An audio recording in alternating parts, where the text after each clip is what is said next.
जरा सोचो एक ऐसी दुनिया जहां मुर्दे ही मुर्दे घूम रहे हैं। जरा सोचो एक ऐसी दुनिया जहां मुर्दे ही मुर्दे घूम रहे हैं, भूखे, बेकाबू और बस इंसानों का गोश्त खाने के लिए पागल। भूखे, बेकाबू और बास इंसानों का गोश्त खाने के लिए पागल। ये डर इसी खौफनाक मंजर को दिखाते हैं जो हमें कई फिल्मों, किताबों और वीडियो गेम्स में देखने को मिलता है। ये डर इसी खौफनाक मंजर को दिखाते हैं जो हमें कई फिल्मों, किताबों और वीडियो गेम्स में देखने को मिलता है। लेकिन क्या ज़ॉम्बी एपोकलिप्स सच में हो सकता है? लेकिन क्या ज़ॉम्बी एपोकलिप्स सच में नहीं हो सकता है? Night of the living dead जैसी पुरानी हॉरर फिल्मों से लेकर द वॉकिंग डेड जैसे नए जमाने के हिट शो तक ज़ॉम्बी सालों से हमारी कल्पनाओं को कैद करते आ रहे हैं। Night of the living dead जैसी पुरानी हॉरर फिल्मों से लेकर द वॉकिंग डेड जैसे नए जमाने के हिट शो तक ज़ॉम्बी सालों से हमारी कल्पनाओं को कैद करते आ रहे हैं। ये जीव जिन्हें अक्सर ऐसे दिखाया जाता है कि जैसे वो लाशें हैं जिन्हें एक अजीब सी भूख ने जिंदा कर दिया हो। ये जीव जिन्हें अक्सर ऐसे दिखाया जाता है कि जैसे वो लाशें हैं जिन्हें एक अजीब सी भूख ने जिंदा कर दिया हो, हमारे मन में मौजूद मौत, बीमारी और अनजान चीजों के डर को और भी बढ़ा देते हैं। ह्यूमर मैन में मौजूद मौत, बीमारी और अनजान चीजों के डर को और भी बढ़ा देते हैं। लेकिन क्या ये सिर्फ हमारी कल्पना है या फिर इसमें कोई सच्चाई भी छुपी है? लेकिन क्या ये सिर्फ हमारी कल्पना है या फिर इसमें कोई सच्चाई भी छुपी है? हालांकि कब्र से लाशों का जिंदा होकर बाहर आना तो बस कल्पना ही हो सकती है। हालांकि कब्र से लाशों का जिंदा होकर बाहर आना तो बस कल्पना ही हो सकती है। लेकिन एक ऐसी महामारी का आना जो लोगों को ज़ॉम्बीज जैसा बना दे, ये सोच थोड़ी डरावनी है। लेकिन एक ऐसी महामारी का आना जो लोगों को ज़ॉम्बीज जैसा बना दे, ये सोच थोड़ी डरावनी है। क्या कोई वायरस, बैक्टीरिया या कोई और अनजान रोगाणु हमारे दिमाग पर कब्जा कर सकता है और हमें कुछ सेल और बिना दिमाग वाले जीवों में बदल सकता है? क्या कोई वायरस, बैक्टीरिया या कोई और अनजान रोगाणु हमारे दिमाग पर कब्जा कर सकता है और हमें इन सेल और बिना दिमाग वाले जीवों में बदल सकता है? ये एक ऐसा सवाल है जिसने वैज्ञानिक और साइंस फिक्शन दोनों को ही अपनी चपेट में ले रखा है। ये एक ऐसा सवाल है जिसने वैज्ञानिकों और साइंस फिक्शन लेकर दोनों को ही अपनी चपेट में ले रखा है। ज़ॉम्बी एपोकलिप्स का विचार साइंस फिक्शन लग सकता है, लेकिन कुदरत भी कमाल दिखाने में माहिर है। उदाहरण के लिए, परजीवी अपने मेजबान के व्यवहार को अद्भुत तरीकों से बदल सकते हैं। ओफियोकोडाइसेप्स फंगस को ही ले लीजिए, जो चींटियों को संक्रमित करता है और उनके दिमाग को अपने कब्जे में लेकर उनको ज़ॉम्बी चींटियों में बदल देता है। क्या ऐसा ही कोई परजीवी इंसानों को संक्रमित करने के लिए विकसित हो सकता है? हालांकि एक परजीवी का इंसानी दिमाग को नियंत्रित करना थोड़ा अजीब लग सकता है, लेकिन ऐसे उदाहरण हैं जहां परजीवी कुछ हद तक इंसानी व्यवहार को प्रभावित करते हैं। टॉक्सोप्लाज्मोसिस, जो टॉक्सोप्लाज्मा गोंडी परजीवी के कारण होता है, अनुमान है कि दुनिया की 1/3 आबादी इससे संक्रमित है। अध्ययनों से पता चला है कि परजीवी और इंसानी व्यवहार में सूक्ष्म परिवर्तनों के बीच एक संबंध है, जबकि अन्य ने परजीवी को सिजोफ्रेनिया और अन्य मानसिक स्वास्थ्य विकारों से जोड़ा है। यह एक याद दिलाता है कि हम परजीवियों के प्रभाव से मुक्त नहीं हैं। इस संभावना पर विचार करना उचित है कि अन्य अधिक शक्तिशाली परजीवी मौजूद हो सकते हैं। एक ज़ॉम्बी की क्लासिक छवि एक ऐसी लाश की होती है जिसे किसी अज्ञात शक्ति द्वारा वापस जीवित कर दिया जाता है। एक ज़ॉम्बी की क्लासिक छवि एक ऐसी लाश की होती है जिसे किसी अज्ञात शक्ति द्वारा वापस जीवित कर दिया जाता है। हालांकि जीव विज्ञान की हमारी वर्तमान समझ के अनुसार यह असंभव है। वायरस कभी कभी अपने मेजबान में अजीब और अप्रत्याशित प्रभाव पैदा कर सकते हैं। उदाहरण के लिए रेबीज वायरस केंद्रीय तंत्रिका तंत्र पर हमला करता है। केंद्रीय तंत्रिका तंत्र पर हमला करता है जिससे चिंता, आंदोलन, मतिभ्रम और लकवा सहित कई तरह के स्नायुविक लक्षण पैदा होते हैं। जिससे चिंता, आंदोलन, मतिभ्रम और लकवा सहित कई तरह के स्नायुविक लक्षण पैदा होते हैं। कुछ मामलों में रेबीज से हाइड्रोफोबिया हो सकता है। पानी का डर और एरोफोबिया, ड्राफ्ट या ताज़ी हवा का डर। पानी का डर और एरोफोबिया, ड्राफ्ट या ताज़ी हवा का डर। ये लक्षण हालांकि भयानक हैं। वायरस के मस्तिष्क को नुकसान पहुंचाने का परिणाम है। हालांकि कोई भी वायरस मृतकों को वापस जीवन में नहीं ला सकता है। रेबीज वायरस दर्शाता है कि कैसे एक रोगजनक मस्तिष्क को हाईजैक कर सकता है। रेबीज वायरस दर्शाता है कैसे एक रोगजनक मस्तिष्क को हिजैक कर सकता है, जिससे व्यवहार में बदलाव आते हैं जिन्हें ज़ोंबी जैसा माना जा सकता है। ज़ोंबी जैसा माना जा सकता है। यह एक अनुस्मारक है कि प्राकृतिक दुनिया अजीब और शक्तिशाली ताकतों से भरी है। और यहाँ तक कि सबसे छोटे जीवों का भी अपने मेजबानों पर गहरा प्रभाव पड़ सकता है।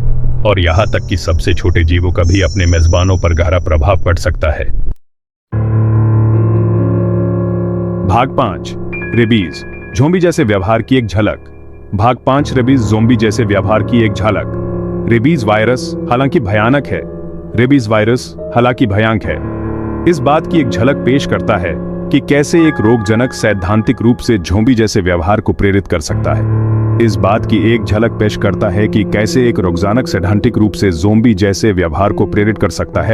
कल्पना कीजिए कि रेबीज का एक उत्परिवर्तित रूप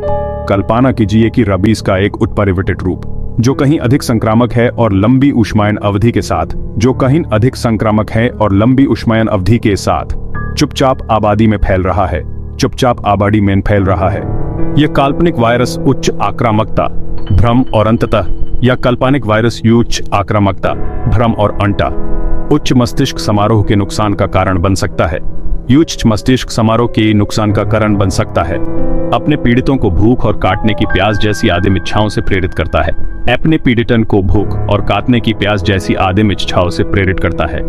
हालांकि यह परिदृश्य अभी भी साइंस फिक्शन के दायरे में है।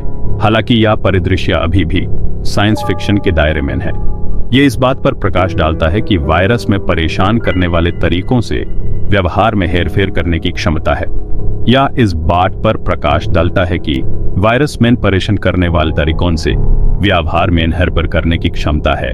महत्वपूर्ण बात यह है कि मृतकों का वास्तविक पुनर्जीवन वैज्ञानिक रूप से प्रशंसनीय नहीं है।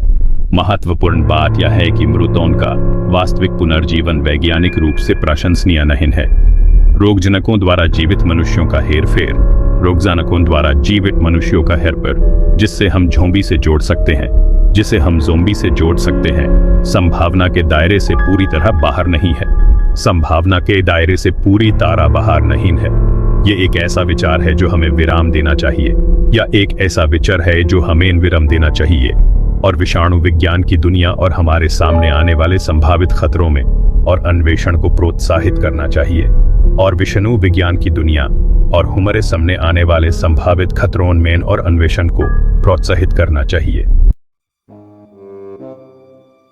भाग 6 हाइटियन ज़ोंबी मिथक या हकीकत।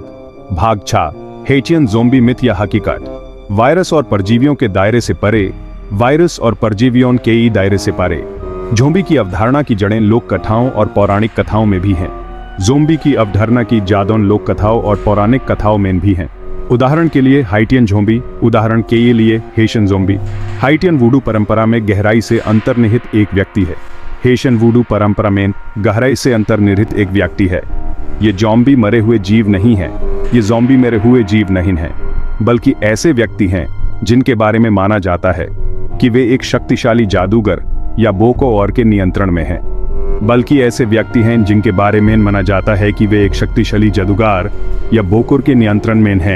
हाइटियन लोक कथाओं के अनुसार एक बोकोर जड़ी बूटियों, जहर और अनुष्ठानों के संयोजन का उपयोग करके एक ज़ोंबी पाउडर बना सकता है। एक बोकोर जड़ी बूटियों, जहर और अनुष्ठानों के संयोजन का उपयोग करके एक ज़ोंबी पाउडर बना सकता है, जो पीड़ित में मृत्यु जैसी स्थिति पैदा करने में सक्षम है। फिर पीड़ित को दफना दिया जाता है। केवल बाद में बोकोर द्वारा निकालने और गुलाम बनाने के लिए उनकी इच्छा पूरी तरह से उनके मालिक के अधीन है। जबकि हाइटियन ज़ोंबी के अस्तित्व को वैज्ञानिक रूप से कभी साबित नहीं किया गया है।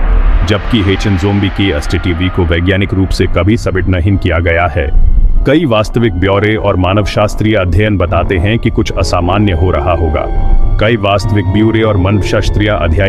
हैं कि कुछ असामान्य हो रहा होगा। कुछ शोधकर्ताओं का अनुमान है कि ज़ोंबी पाउडर में शक्तिशाली न्यूरोटॉक्सिन हो सकते हैं। कुछ शोधकर्ताओं का अनुमान है कि ज़ोंबी पाउडर में शक्तिशाली न्यूरोटॉक्सिन हो सकते हैं जो कोमा जैसी स्थिति को प्रेरित करने में सक्षम है जबकि अन्य का मानना है कि घटना मनोवैज्ञानिक हेरफेर और सामाजिक नियंत्रण में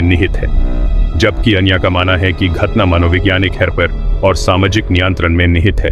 भाग 7 सामूहिक उन्माद मन की शक्ति। भाग 7 सामूहिक उन्माद मैन की शक्ति। हाइटियन ज़ोंबी घटना, हेशन ज़ोंबी घटना मानव व्यवहार पर विश्वास और सामाजिक कंडीशनिंग के शक्तिशाली प्रभाव को उजागर करती है। मानवीय व्यवहार पर विश्वास और सामाजिक कंडीशनिंग की शक्तिशाली प्रभाव को उजागर करती है। एक प्रसिद्ध उदाहरण 1518 का डांसिंग प्लेग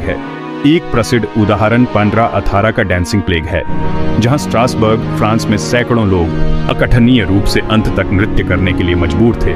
जहां स्ट्रासबुर्ग फ्रांस में सैकड़ों लोग अकथनीय रूप से अंत तक नृत्य करने के लिए मजबूर थे, जबकि डांसिंग प्लेग का सही कारण एक रहस्य बना हुआ है।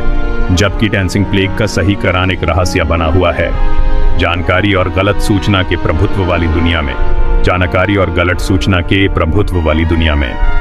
संभावित खतरों के प्रति हमारी प्रतिक्रियाओं को आकार देने में निभा सकते हैं।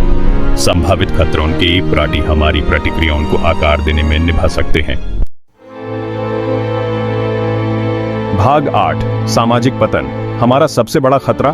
भाग 8 सामाजिक पतन हमारा सबसे बड़ा खतरा। जबकि एक सच्चे ज़ोंबी अपोकलिप्स की संभावना कम ही रहती है, अवधारणा एक मूल्यवान विचार प्रयोग के रूप में कार्य करती है।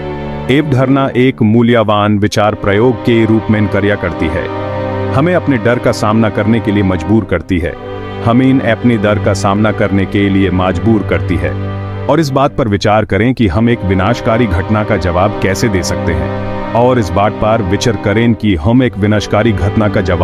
सकते हैं, जो समाज के ताने बाने को बाधित करता है, जैसा कि हम जानते हैं। कई मायनों में सामाजिक व्यवस्था का टूटना, संस्थानों में विश्वास की कमी और नियमों के बिना दुनिया में अस्तित्व के लिए संघर्ष ज़ोंबी की तुलना में कहीं अधिक भयानक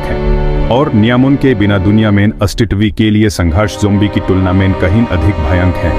ये ऐसे विषय हैं जो राजनीतिक ध्रुवीकरण, आर्थिक अनिश्चितता और पर्यावरणीय क्षरण के हमारे वर्तमान माहौल में गहराई से प्रतिध्वनित होते हैं। आर्थिक अनिश्चितता और पर्यावरण डिग्रेडेशन के हमारे वर्तमान माहौल में गहराई से प्रतिध्वनित होते हैं। शायद सबसे मूल्यवान सबक जो हम ज़ोंबी अपोकलिप्स ट्रोप से प्राप्त कर सकते हैं, वह है समुदाय सहयोग और तैयारी का महत्व। एक अस्तित्वगत खतरे का सामना करने में साथ मिलकर काम करने, संसाधनों को साझा करने और बदलती परिस्थितियों के अनुकूल होने की हमारी क्षमता हमारे अस्तित्व के लिए सर्वोपरि होगी। साथ मिलकर काम करने, संसाधनों को साझा करने और बदलती परिस्थितियों की अनुकूल होने की हमारी क्षमता हमारे अस्तित्व के लिए सर्वोपरि होगी। भाग 9 आपदा से सीखे गए सबक। भाग 9 आपदा तैयारी से सीखे गए सबक। ज़ोंबी के प्रति आकर्षण, ज़ोंबी के प्रति आकर्षण, जबकि प्रतीत होता है रुग्ण, वास्तव में एक व्यावहारिक उद्देश्य की पूर्ति कर सकता है। आपदा की तैयारी एक ऐसा विषय जिसे अक्सर अनदेखा कर दिया जाता है, ज़ोंबी के प्रकोप से बचने के संदर्भ में नए प्रासंगिकता प्राप्त करता है। ज़ोंबी के प्रकोप से बचने के संदर्भ में नई प्रासंगिकता प्राप्त करता है। आवश्यक आपूर्ति पर स्टॉक करना, संचार की योजना बनाना और प्राथमिक उपचार जानना न केवल जिम्मेदार कार्य बन जाते हैं, बल्कि संभावित रूप से जीवन रक्षक कौशल। सीडीसी ने एक व्यंग्यात्मक ज़ोंबी तैयारी मार्गदर्शिका भी प्रकाशित की। आवश्यक आपदा तत्परता में जनता को शामिल करने के लिए ज़ॉम्बी की लोकप्रियता का उपयोग करते हुए आवश्यक आपदा तत्परता में जनता को शामिल करने के लिए ज़ॉम्बी की लोकप्रियता का उपयोग करते हुए यह चंचल दृष्टिकोण एक महत्वपूर्ण बिंदु पर प्रकाश डालता है। यह चंचल दृष्टिकोण एक महत्वपूर्ण बिंदु पर प्रकाश डालता है। एक काल्पनिक ज़ॉम्बी सर्वनाश से बचने के लिए आवश्यक कौशल मोटे तौर पर वही कौशल है। एक काल्पनिक ज़ॉम्बी सर्वनाश से बचने के लिए आवश्यक कौशल मोटे तौर पर वही कौशल है जिनकी किसी भी आपदा का सामना करने के लिए आवश्यकता होती है। जिनकी किसी भी आपदा का सामना करने के लिए आवश्यकता होती है, चाहे वह प्राकृतिक आपदा हो, महामारी हो या सामाजिक उथल-पुथल, चाहे वह प्राकृतिक आपदा हो, महामारी हो या सामाजिक उथल-पुथल।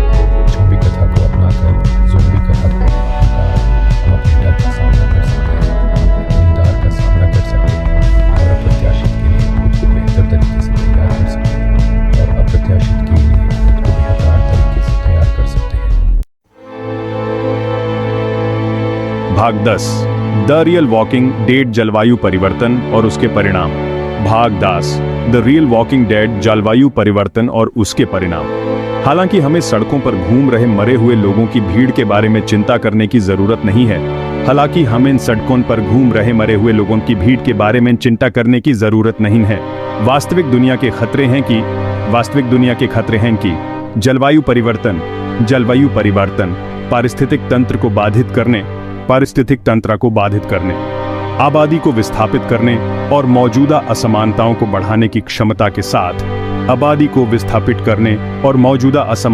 बढ़ाने की क्षमता के साथ किसी भी काल्पनिक ज़ॉम्बी वायरस की तुलना में मानवता के लिए कहीं अधिक बड़ा खतरा है।